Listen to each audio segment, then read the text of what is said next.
Tuluyan na ngang napasakamay ng mga otoridad ang KOJC founder na si Pastor Apollo Kibuloy. Kinumpirma yan ni DILG Secretary Benhur Abalos sa kanyang post sa social media mag-alas 6 kagabi. May kinagulat ng lahat. Kung paano sumuko si Pastor Kibuloy, alamin natin sa detalye ng report ni Benji Dorango.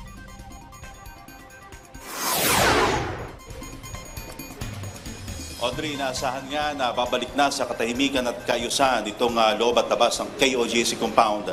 Matapos nga na mapasakamay ng mga otoridad kagabi, sina Apollo C. Kibuloy, kasama ang 5 iba pa, at sila yung 16 na araw nang hinahanap ng mga pulis. Ika-16 na araw na paghahanap kay Pastor Apollo Kibuloy, kapansin-pansin ang pagdating ng mga bus, coaster at personal truck ng PNP alas 12 ng tanghali. Pumarada ang mga sasakyan sa harap ng Emerald Gate ng King of Jesus Christ. Alauna ng hapon, mas kumapal ang bilang ng mga dumarating na pulis sa compound.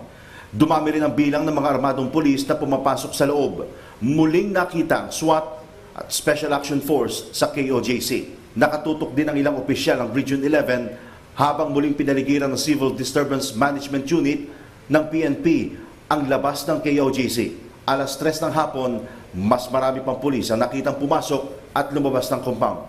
Sinita rin ng mga pulis ang truck na ito na may dalang scaffoldings at speakers na gagamitin sana ng KOJC members. Sa mga oras na ito, wala pang alam ang media kung ano ang nangyayari sa loob at ano ang mangyayari sa mga susunod na oras. Buhat ng August 24, kung saan unang ikinasa ang Operation Teknon Alpha na siyang huhuli sana kay Kibuloy. Ito ang sumunod na pinakamalaking galaw ng PNP Pro 11 sa KOJC compound. Pasado alas 5 ng hapon, nagmamadaling pumasok ng compound si Attorney Esraelito Torion, abogado ng KOJC. Hinihintay sana siya ng media na muling lumabas para magbigay ng linaw sa mga nangyayari sa religious compound, pero hindi na siya nakalabas pa. Pagkagat ng dilim, lumabas sa social media ang litratong ito ni Kibuloy kasama si Torion at isa pang lalaki. Nasa kamay na ng otoridad si Kibuloy base sa kumpirmasyon ni DILG Secretary Benhur Abalos. Hanggang sa sandaling yon, wala pang ideya ang KOJC members na tuloy lang sa kanilang religious gatherings. Ang hindi nila alam, pina-pull out na ang tropa ng mga pulis. Sa aking live interview sa Ulat Bayan Weekend kay Brigadier General Nicolas Torre, Regional Director ng PNP Pro 11, hapon pa lang nang mamataan ng isang C-130 na lumapag sa Tactical Operation Group 11 sa loob ng Davao Airport. Basta namataan natin ng C-130 na naglanding sa TOG 11 at pagkatapos ay merong utos sa atin na palabasin yung siyam na sasakyan doon sa hangar papunta sa loob ng airport. Pinaguide ng ating ABSEO, yung Aviation Security Group na unit natin, and then dinala sa aeroplano. So RD, ano po masasabi niyo kasi all the while, habang kayo ay busy rito, nandito pa rin talaga. At tama po yung sinasabi niyo, nandito si Apollo Kibuloy. Hindi naman tayo nagduda dun eh. There's no doubt that he's here.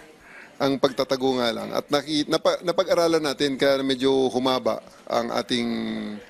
Bagamat sa Intelligence Service of the Armed Forces of the Philippines o ISAP sumuko si Kibuloy, nagpapasalamat naman ng AFP sa malaking kontribusyon ng PNP sa pagkakaaresto sa religious leader.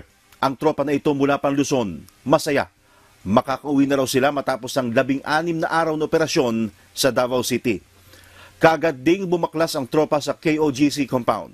Bitbit ang mga gamit at pasasalamat na natapos na matiwasay ang operasyon.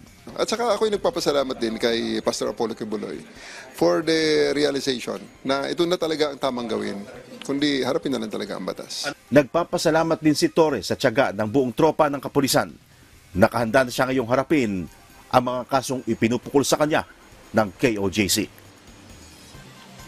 Audrey, yung nakikita nyo ngayon, ang live na kuha ng Emerald Gate, dyan, dito yan sa KOJC compound, at kung makikita ninyo, wala na yung maraming sasakyan at maraming mga PNP personnel na nakatambay at nagbabantay dyan, na 16 days sila nakaposte dyan.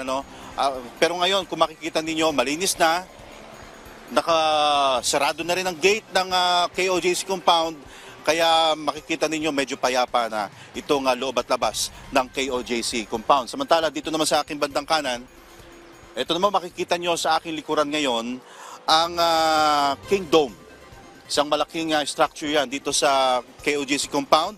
Tahimik na ang buong compound sa ngayon, Audrey, at inaasahang babalik na sa normal ang buhay ng mga taga KOJC. Hindi lamang sila, kundi ng buong Davao City matapos nga ang mahigit kalahating buwan na pagtitiis.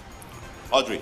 Okay, Benji, may nakapanayan ka ba mga miyembro ng KOJC kung ano yung kanilang saloobin sa latest development sa pagsukungan ng kanilang leader o pastor na si Apollo Kibuloy at yung pag-alis dyan ng mga pulis?